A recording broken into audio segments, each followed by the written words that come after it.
I drop my kids at school every morning, so that for me is therapy.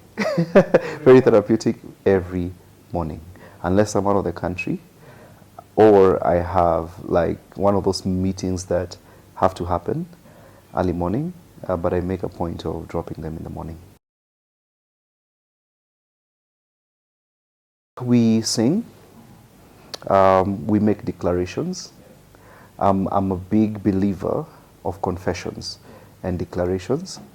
So I have, we have our routine, our car routine, making declarations and commanding the day and commanding the morning and speaking, some of the things that we want to see. Yeah?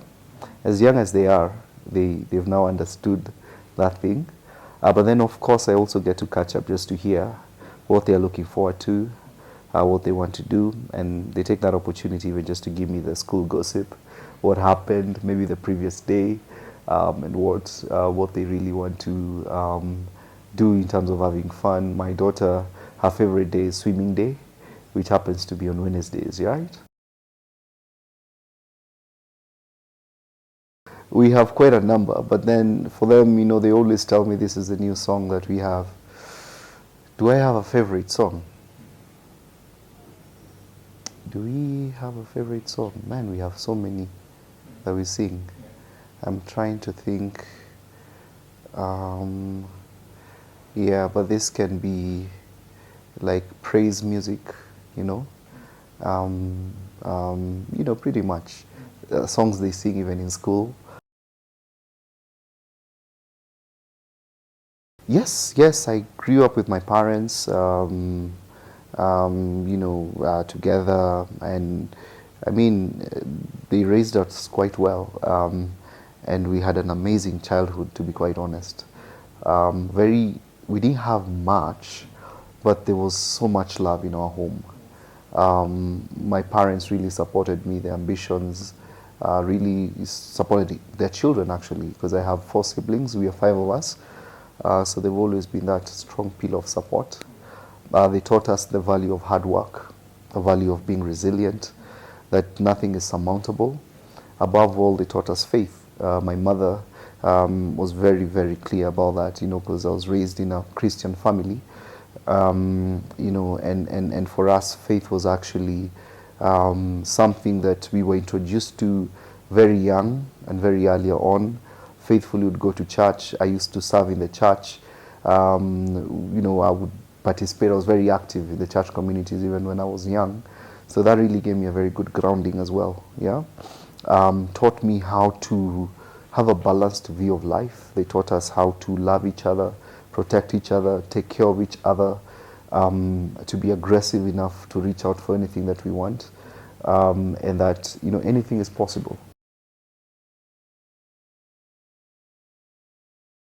I think for me would be creating more opportunities for the exposure. I think that's one thing that I would want to do even more. For my parents, I think they did well. At their level, then, they tried. They tried. We didn't have much, but at least we got to see some of the things that ideally would aspire for, and they were very intentional about that. So I think one of the things that maybe I would add on to how they did it would be more exposure for my children, particularly helping them just think and live as global citizens, so that their minds are open to the vast opportunities that the world has to offer. I wouldn't limit them to the, career boxes that we have known even growing up. You are either a doctor or a lawyer or something else, and there's nothing wrong with that. But I feel today's world has changed. There are more opportunities that we can even expose and channel our children towards, as long as it's aligned to their natural gifting and who they are and what ideally their own personal purpose in life would be, because that is very unique. I think for me it was a sense of community. Where we used to live, we used to have that community of, visiting each other wasn't very procedural. We'd just wake up and visit each other, play with my neighbors frequently, have those, at times we'd even be playing late in the night. So I think that is what I miss. I feel today's world, we're a bit more structured, more cultured. Back then, the context was different. It was like a community raising children, right? So we knew each other quite well. We would see each other more frequently. We would, it wasn't unusual to find me and my friends seated in one of the sitting rooms watching wrestling when we were growing up, right? Wrestling was actually my favorite because it used to be on Tuesdays, yeah? I used to love WWF, You recall, some of those characters that we used to have them, Stone Cold, Undertaker. My favorite was actually Stone Cold. Tosh. Tosh, yeah. Tony Tosh, yeah. Yeah. That's an interesting question, man. Very interesting question. What is the one childlike thing that I like doing? I love cars, man. I love cars. I still watch racing, see, I buy my son very nice looking toy cars, but sometimes I think they're more of mine than them because I just like looking at them. But I like racing, I like motorsport. One of the things that I've successfully battled is the temptation not to buy a PlayStation 5 because I feel that thing would consume me, man. So, but when I get time with my nephews, we always, catch up and play games and all that. But yeah, that is what I can say. I love cars. I like watching even some of the reviews, researching different models, understanding the mechanics. I love motorsport. So I'm a big Formula One fan. I'm Lewis Hamilton, 100% Mercedes-Benz, fan. Things like Safari Rally, Rhino Charge, anything that has wheels and can move very fast. I think that's my conversation. Some of the things I remember very well, my dad and I, we used to, like over a weekend, he would take me, I was the only boy then, yeah?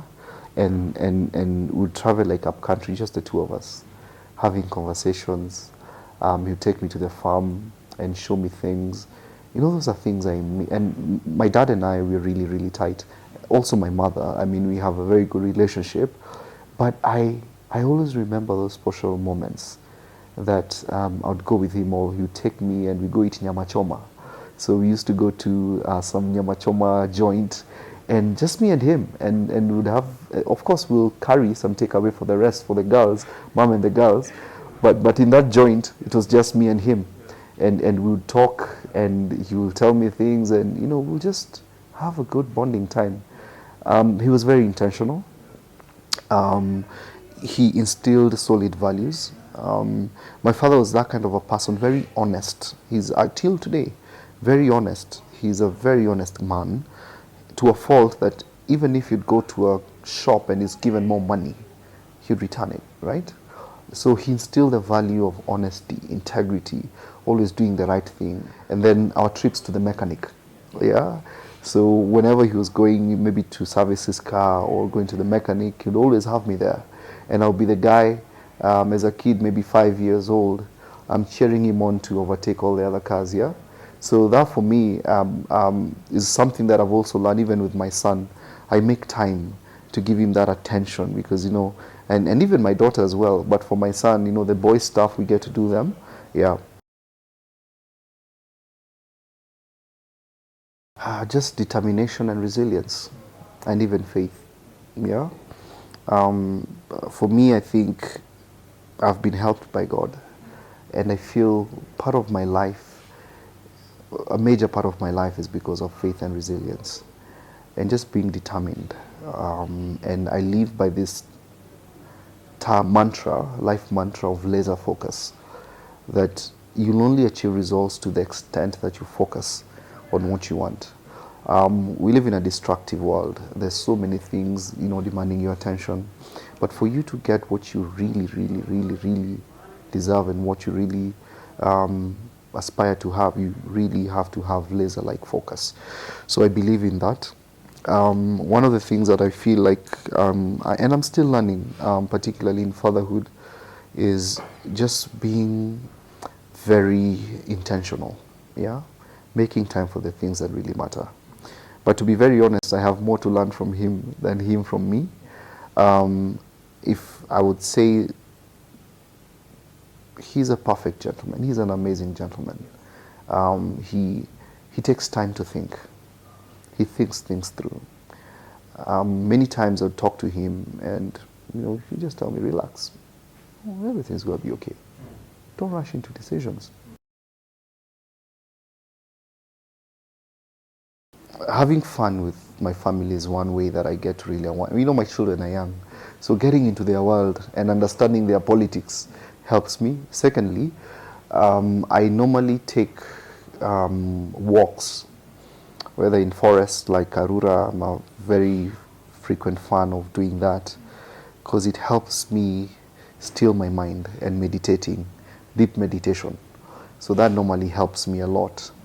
I try to work out just to keep me fit, keep my mind, body and mind, active, in sync.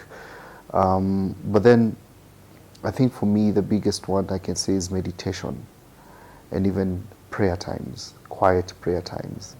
You see, when you still and when you quiet your mind, your soul will speak. And I've had some of the best ideas in those moments of stillness, in those moments of quietness, just listening to that divine intelligence and divine wisdom that I believe God gives. But it's in that moment where you still your mind and you are able to quiet your spirit. It gives you calm and some calm control. And when I have time, like I said, I love cars. But sometimes I just like getting on a highway and driving fast. But of course responsibly so, yeah, because it makes you feel really nice. Yeah. I think for me it's just the moment of stillness, being able to. There's a book I once read, and it taught me, you see, that art of meditation. And it did a parallel just comparing Chinese monks who have even perfected some of the art of meditation, right?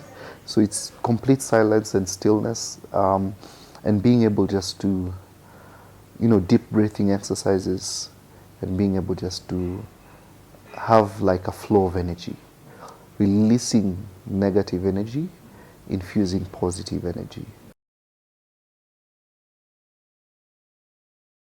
Interesting. I think I have quite a number. And if I'm honest with myself, there are things that I'm still learning. I'm yet to meet a parent who says that they're 100% in control of the parenthood journey, or they've gotten it 100%. That is something I'm still learning. I've learned from the good steps of other people, but I've also learned from the mistakes of other people, not just my own. So I feel that is an area that I want to be more intentional on. Having more time, because the demands of career can be quite demanding, yeah. So it's very easy for that to fall through the cracks. The other one has been one of the things that I've purposed even this year to do more is mentoring and giving back more, yeah. Because I feel there's more to give. I think the challenge has always been that time and balancing the commitments. What other area do I feel like is, yeah, my health. I'm still working on that in terms of fitness, yeah. I want to look better. I want to feel better and all that. So that is something that, and I have friends around me who really challenge me. Some of them are proper, CrossFitters, right? And they really keep me accountable. So that's something I'm still working on. But we've started on a good note this year. Last year we were doing worse. This year we are doing slightly better. I frequently go to the gym. I walk more. I do my once in a while runs. So I think that's the other thing, right? A friend of mine, he's called Frank Moller.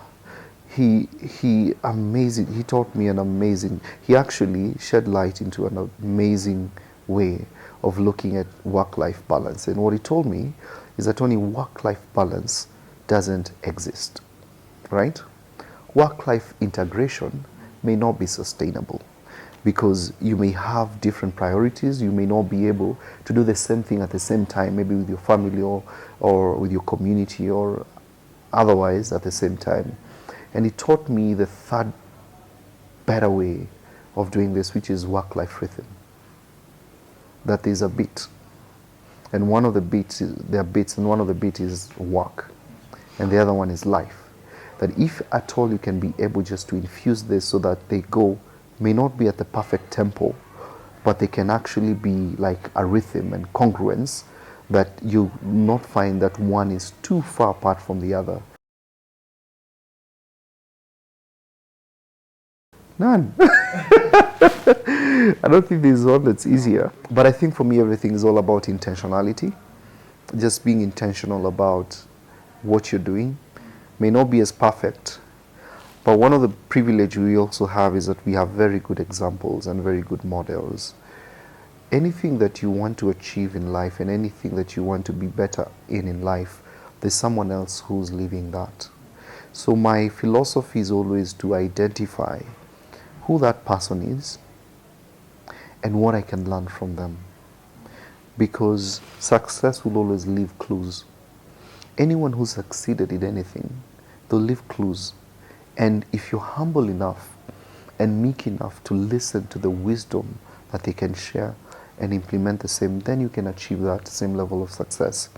A wise man said, I had a wise man say that you do not have to be a giant, but you can walk in the footprints that those giants left, and you'll arrive at where those giants arrived.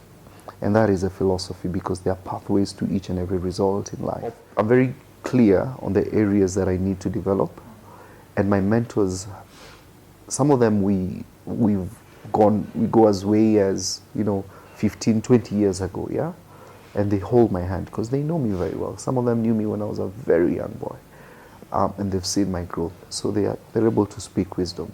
But I'm also able to learn even by observation. There are things that are taught and there are things that are caught. We were still in campus, so we met through a mutual friend, and that was it. That was it. One thing led to another. We started our relationship. Right now we are married with 2 children. We are very grateful. Yeah. In campus. And trust me, I was that just random campus guy. I don't think I was even looking for a wife. I wasn't. It was just, I saw this beautiful girl and I say, yeah, I like you. We became friends for like 6 months. I shot my shot and I was successful. And the rest, as they say, is history, right? Yeah. I'm a gadgets person. I think one of the things that you'd always tell me is that sometimes you need to learn how to disconnect. Yeah? My phone. And nowadays I started leaving it in the office, and then spend time with the family. Because it's either I'm checking an email or talking to someone. And you see my CEO, amazing boss. Anne Muraya once told me that, Tony, you're not a doctor. That if you don't send a report at a certain time, no one will die. and I was like, sometimes it's good just to unplug, so that when you come back, you're also re-energized and everything. So for me, that has been the fight, disconnecting from my gadgets. But I feel she's won. Now I think we have collective success. I'm less than how it was. In fact, you notice I don't wear smartwatches because of that. I used to have a smartwatch, but it would also be because I had my emails coming. It's too much. Probably I'm supposed to be sleeping, or it's 10 winding up, or 11 or whatever. But I'll see an email and I'm like, I have to respond to this, I think for us, we have conversations. We plan very well. We talk about the future. We talk about what we want to do, how we want to raise our children, what we want for our children. And incredibly, we always agree on those things, because me and Howie are like, two similar people, just different, personalities and all that, right? Values, goals is something that we are very, very clear about, yeah? So I think that for us helps us, just talking about the future, what we want to do, what is our next step. So it's really helped us just even come, together more, yeah? The best kind of love you can show yourself is investing in yourself. I invest in myself heavily. From the books I read, the programs I attend, so that I can add value to myself. Because I believe that, people will always pay a premium to the degree of your mental transformation, right? So that is how I show myself love. Because, for me is I have to build myself, my mind, how I am, and being able just to make myself future relevant, yeah? So that's my definition of the best investment you can make is that. And then, of course, occasionally, we go on holidays. Yeah. But I like good things in life, man. Just a bit. You should always like nice Yeah. I like designer suits. Yeah. I like designer shoes. Yeah. I love colognes. Oh my goodness. Oh, let me tell you, two things. Colognes and watches. Weaknesses, known. My family, everyone knows about it, yeah? I love books, so I buy a lot of books. I have a home library. So I have books that I haven't read yet, yeah? But because I saw them and I said, because I know one day I'll read them. They're not going anywhere. And I'm building a transgenerational library. I want my children and my children's children, and even all the way to the fourth or third generation, to see what their great-granddad used to read. Because like I told you earlier, men are made by their mental transformation, who they are. You are what you attract. Oh my goodness, it depends on, of course, on which one you wear. Yeah, but today it's conservative, just mild enough to smell nice, not too strong enough to upset people. Some people may be sensitive, but I think very conservative, fresh, crisp, and sharp. I'll mention two. The first one is Mindset, a book called Mindset by Carol Dweck. Yeah? And she speaks about two kinds of mindset. Fixed mindset and a growth mindset. A growth mindset will always look at things from the lens of what would be possible. A growth mindset. A fixed mindset would always look at things, that's the way they are, nothing can change. So the biggest thing that I learned from that book is now to even add a very small statement. When I meet something impossible, I will say, I cannot do this thing yet. So that small word "yet" opens up a new realm of possibility thinking. And that is one book that transformed my mind. The other book is Think and Grow Rich by Napoleon Hill. And it talks about certain principles to achieving things in life, success, whatever success means for you, because it's not just about money. But it talks about that a mind that is expanded by a new way of thinking can never go back to its original form. And he argues and says that you need to have, number one, definite purpose, being very clear, opening your mind to infinite intelligence, yeah, and taking the right actions towards that goal. And of course, my favorite book, the Bible. Yeah? The Bible talks about, ancient wisdom. That's my favorite book. It talks about, scripture says, number one, as a man thinketh in his mind, so he is. So your thoughts define your realities. The priming of your mentality defines what you get in life. I heard a man say that, if you are thinking in terms of 1 year, then grow wheat or grow maize. If you're thinking in terms of 20 years, then grow trees. But if you're thinking transgenerationally, build men, raise people. And the biggest impact is people. So for me, one of the things that I'm passionate about is mentorship, raising other people, helping people grow in my own small way. What people think. You know, what people think. You know, we live in a world where everyone is trying to seek for external validation. Everyone is trying to look for, and I mean, external approval. But you know, people will always have something to think. That is not something you can control. Every time you dispense value, that is within your control. The reward system may not be within your control, but there is a law that when you're adding value and you're dispensing value, there's a reward system that will ideally give you. Sometimes you need to increase your attack surface of success by letting people know what you do. Yeah? And trust me, it just takes one opportunity to redefine things in your life. To think that I'm very uptight, well, I'm not. I take my work very seriously, but I don't take myself too seriously. Occasionally, you know, I like being relatable. People can connect with me, people can talk to me, approachable, at work, at home, in my community, in my church where I serve, yeah? I always like being that person that somebody can actually come. Sometimes I even have young guys in my church who just come and say, hey, let's talk. I have this issue that I'm struggling with. Can you help me? And you'd be amazed, some people just need a listening ear.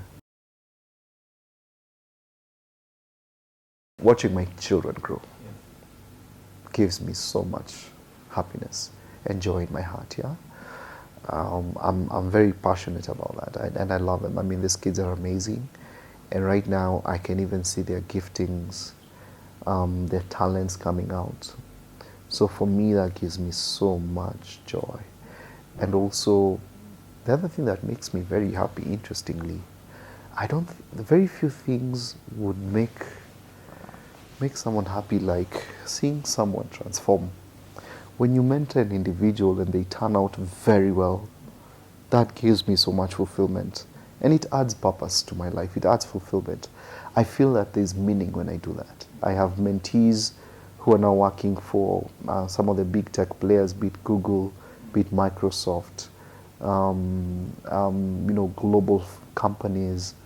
And I know their story from when they started. Some of them, I met them when they were interns. It's just been a life of emerge. No matter how deep that pit is, as long as you can see the light, you can come out. And then you become now a different thing, that you do not see the light in the tunnel. You become the light that lights up that tunnel. That is the mantra. Yeah? So soundtrack, do I have a song? Give me ideas. Now which song speaks to that, Ben? You're the more musical one. Oh, man. So identify good books. Yeah? And nice, maybe movie series as well. I like some movie series. I like them as well. I enjoy watching them. But I have a very interesting taste. My taste is always something that will make me think, very witty. Do you know which is my favorite? Suits. Yeah. I'm doing that rewatch the third time. I love Suits. Yeah. This is my favorite movie series. I'm telling you. I like Harvey Specter. I like he's bullish, he's aggressive, he's a money maker, he's a market maker. I think that guy is the positive sides of him, yeah? But I think for me, I would identify with Mike Cross, someone who had a dream, had the ambitions, and at some point the odds were against him. But against all odds, he had a chance, and he was given a chance by someone who believed in him, that is Harvey.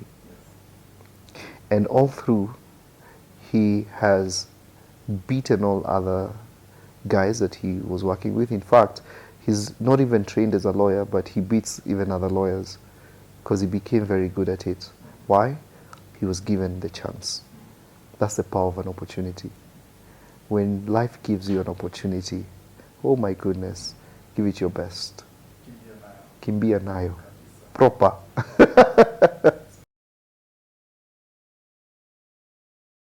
Do you know Jesus?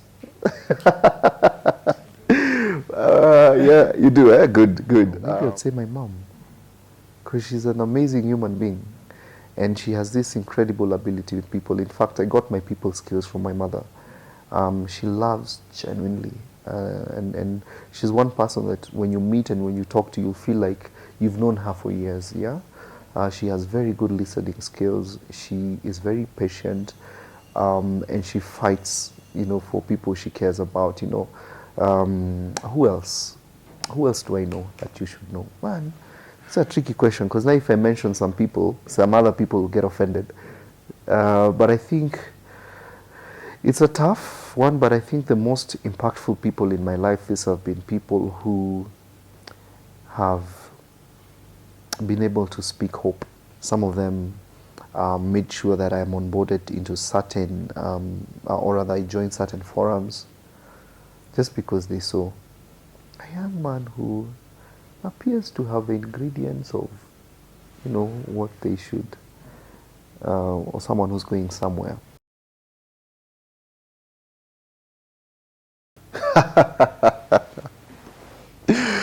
Goodness me, let me wipe my eyes first. I think that was a serious one, because I think after that breakup is when I had ulcers. Huh? I started getting episodes of ulcers, yeah. So it was that bad. Yeah, but for me, I think the evidence was there. I just never accepted it, or rather, I ignored the truth knowingly. It was very hard for me to accept what was happening. But it taught me to always accept the truth.